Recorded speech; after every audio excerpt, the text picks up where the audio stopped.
Straight ahead on 12 News, a Brooklyn Park girl who has shown remarkable courage, her mission to raise awareness about a rare disease. Plus, our interview with the future CEO of North Memorial Healthcare, what he says has to change. But first, the place that Osseo hopes will help revitalize its downtown. 12 News starts right now.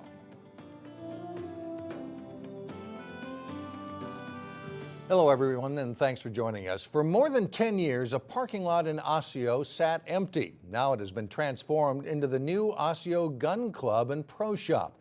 Cassie Bonstrom has more on the business and why its owners hope it will revitalize the small city.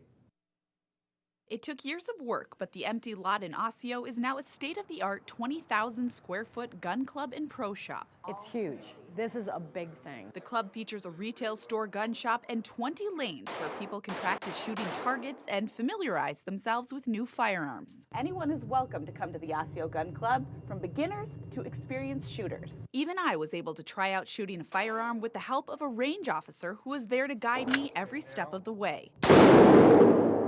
Janine Gill and her husband say their club will help revitalize Osseo and will pull residents in from all over the Northwest Metro. We thought great place, nice small town that needs more people driving through than driving past on 81. Dan Barnes of Maple Grove plans to be one of those regulars. Oh, I'll be here every week. He's looking forward to having a space to hang out with others who share a similar passion. It's nice to have a recreational place where everyone can get together. There's not a whole lot of that besides the bars here in Osseo that adults can get together and hang out and have a good time. Prior to construction, there was some controversy about the club's proximity to area schools. But now that they're up and running, Janine hopes anyone with concerns will come in and see what they're all about. There's always going to be some opposition, but if they come in and see how we are set up and have a range officer at all times in our range and the training classes and see that we're all about safety, you know, I think that could dispel a lot of concerns. In Osseo, I'm Cassie Bonstrom, 12 News. In addition to the shooting lanes, the club has a simulator that offers real-life scenarios. They also offer safety courses as well as training opportunities for law enforcement. There is good news for drivers tired of dodging potholes. They're getting lots of attention over the next few years in Brooklyn Park. Simple, regular potholes, we can do those with our regular maintenance, but when we see the whole street starting to ravel and strip in long sections, it needs a more aggressive maintenance approach. Instead of resurfacing 2 to 3 miles of streets a year, the city is now planning to do up to 5 times that amount for the next 5 years. The extra attention is needed in part because of rough winters and also because of a mixture of asphalt supplied by the state that didn't last as long as expected.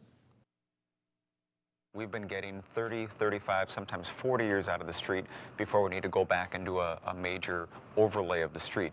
Now, the pavement that we've had in place since the late 80s and early 90s, we've seen that wearing out almost twice as fast. So we're only getting maybe 15 or 20 years out of the street before it needs an overlay. The plan approved by the Brooklyn Park City Council totaled $60 million over 5 years. Cities across the state are seeing similar problems with that asphalt mixture. They hope to get some help paying for repairs from the upcoming legislative session. Charges are now filed against a Plymouth man accused of leading police on a high-speed chase. Timothy Miller is accused of trying to elude police early Sunday morning in Brooklyn Park. The chase started near Highway 169 and County Road 81 and ended at Highway 252 and 85th Avenue. The criminal complaint says Miller tried to run away after crashing his vehicle. No one was hurt during the chase. Step by step, Golden Valley-based PRISM is getting back into the business of helping others after an electrical fire limited the nonprofit's operations last week. PRISM's thrift store will reopen on Wednesday. Volunteers are busy getting all the items back on the racks after the fire. All the clothing have been professionally cleaned, and purchases from PRISM Thrift Store are a key way the nonprofit funds its food shelf. After the fire, the organization lost all perishable items when the power was knocked out. That means we're replacing milk, eggs, cheese, butter, and so that revenue is exceptionally important. And so we're looking for shoppers. We've been the best kept secret in town, and I'm ready to blow the lid off of that. A generator is still powering the PRISM building. It'll be a few more weeks until the electrical work is finished. If you'd like to help the nonprofit recover from the fire, the organization is in need of monetary donations, toys, and clothing. It's Crohn's and Colitis Awareness Week. More than 30,000 Minnesotans have the digestive diseases. And tonight, the I-35W and Lowry bridges will be lit up to mark the occasion. Reporter Sonia Goins introduces us to a Brooklyn Park girl who suffers from colitis. Well, this one is an owl that apparently lost his beak. 8-year-old Aria Love. And owls can see at night. They're nocturnal and they sleep during the day. Really likes animals. I just love geese because I like when they make their honking sounds. Despite her smiling face, Aria has gone through some tough times. It just really hurts. When Aria was 5, she was diagnosed with ulcerative colitis. I did all of the orange stuff, and this is our walk name, Love for Aria. She wore this shirt to school today to spread awareness. I don't want them to be scared just because I have a disease.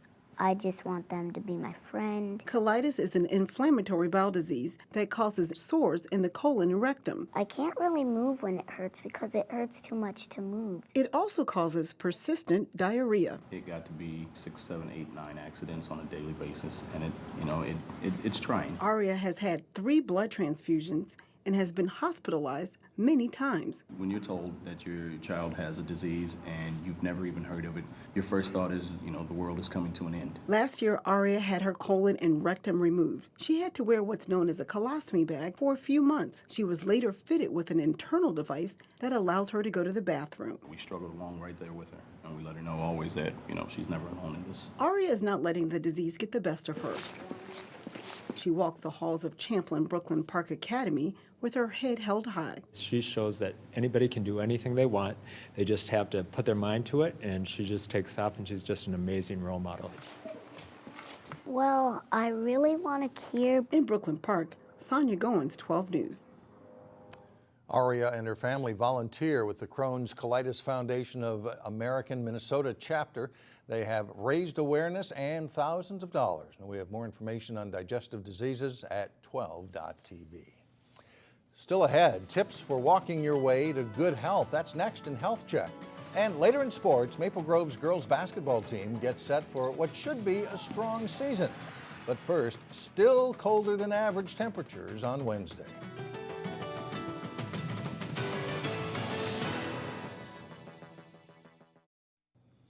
Hello and welcome back. The longtime CEO of Golden Valley-based PreferredOne is stepping down.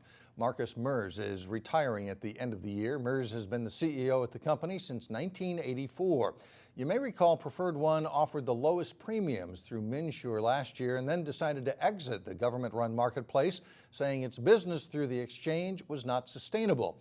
PreferredOne is partially owned by Robbinsdale-based North Memorial Healthcare. Today, we sat down with North Memorial's incoming CEO, Dr. Kevin Croston. Croston is replacing Lauren Taylor, who is retiring in April. Croston is a surgeon at North Memorial who previously ran the hospital's trauma program for more than 20 years. He knows it will be a transition stepping into the business side of the hospital. That's the joke about the promotion. My doctor friends, my physician friends think I took a demotion to move into the administrative world, and some days it's hard to argue with them, but I'm looking forward to the responsibilities have changed. I'm looking forward to helping lead North into the next evolution of healthcare. Croston says the future of healthcare will be challenging. He says it will require people to change in ways they've never had to change before. Our society can't afford healthcare the way we're delivering it right now. And it may not be the best way to do it, but you're asking people to change things they've been doing for 50 years, so nurses are going to have to deliver care differently than they have for the last 50 years, and they don't understand why. And I can't make a good case why, other than I just know it's too expensive the way we're doing it right now. Croston believes there will be greater focus on wellness and prevention programs to curb costly hospitalizations. It is no secret that getting a healthy dose of exercise can contribute to weight loss, but exercise can also help people enhance their overall quality of life, especially when it comes to seniors. In today's Health Check, Elaine Cleveland looks at a program that connects people with medical professionals in a setting where you might even break a sweat. Anything is better than being sedentary. Under the huge dome that covers the Plymouth Fieldhouse, we're very blessed to hear that Plymouth has this for people. Dozens of seniors pound the artificial turf to get in a dose of physical activity. Because our winters are too long.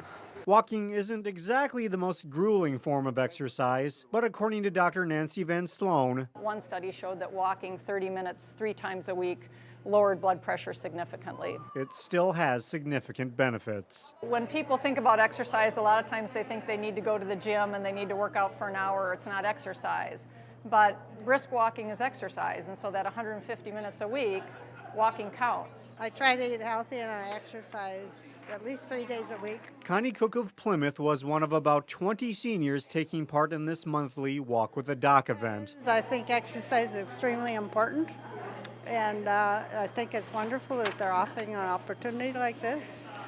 Get a little information on why it's important, and then do the walking. Staying true to the event's name, the group also spent 30 minutes walking with a doctor in a climate-controlled environment. The key message here is that chronic conditions such as heart disease, arthritis, and dementia are all impacted by lifestyle. Walking is also one of the best treatments for fatigue. And it's never too late to get active. So I really hope that through things like this that we're really making a big impact on community, people's habits and lifestyles. In Plymouth, Elaine Cleveland, 12 News.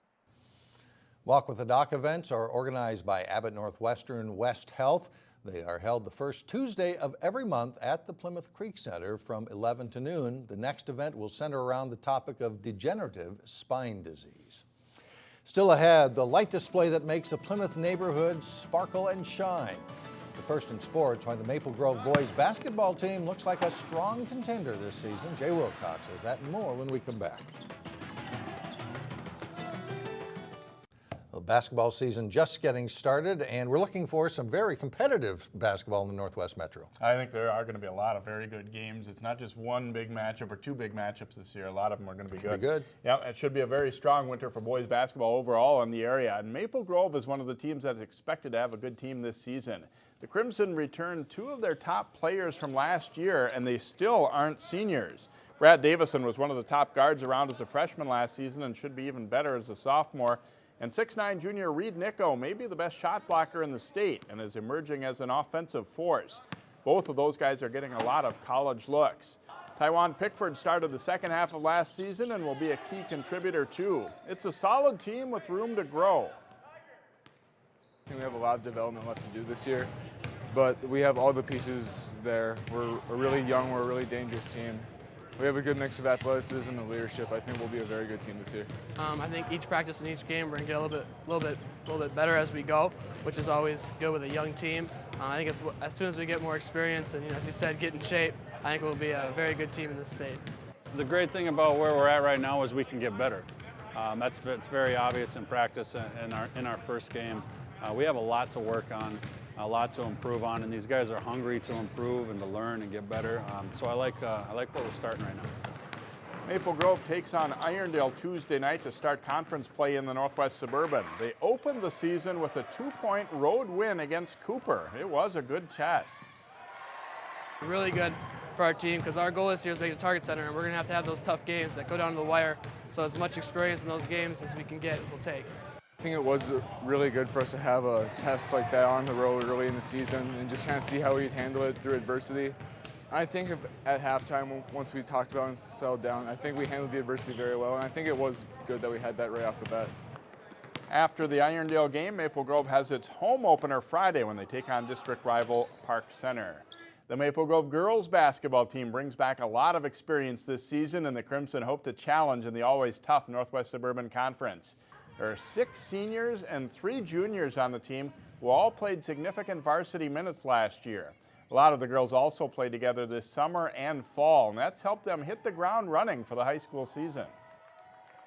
Since we were able to do breakdown league and stuff, we're pretty good chemistry-wise. We know who's where on the floor and basically each other's role that we each play. A little bit with last year, we had a lot of change, and so it took us a long time to figure out who was going to do what and what each other's strengths were because we never like played starting five or varsity all together. And now we have a ton of returning people that we just kind of know where to go and what each other's strengths are. Maple Grove will have the speed and athleticism to play at a fast pace and challenge opponents by getting up and down the floor. But the Crimson won't be one-dimensional. I think we can play fast. The nice thing is I think we do have some posts that can bang around inside too. So I mean, I think that's what's so great about this team is I think we're very versatile. We can play a lot of different styles depending upon the type of game that the opponent is trying to play. I think we're going to be able to dictate the type of play a little bit more than what we have in the past. Maple Grove has another week of practice before opening the season next Tuesday at home against Blaine. And girls basketball fans catch our first game telecast of the season on Thursday night. Defending state class 3A champion Park Center is at Rogers. It's the season opener for the Pirates and the home opener for the Royals. Watch the game live Thursday at 7:15 on Channel 12 and 12.tv, and catch the replays Friday night at 7 o'clock and Saturday morning at 10. We'll have a preview of the Pirates coming up later this week on 12 News. So an exciting time for that team. They look good this year, too. All right. Thank you very much, Jay. Up next, one of the most popular Plymouth neighborhoods this time of year, the special reason for all this sparkle and shine when we come back.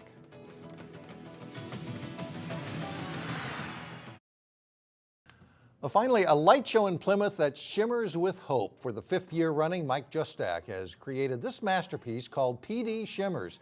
And each year it keeps getting bigger. In year 1, Justak had 8,000 lights. This year, 58,000 lights covering 8 homes. And 58,000 is a significant number.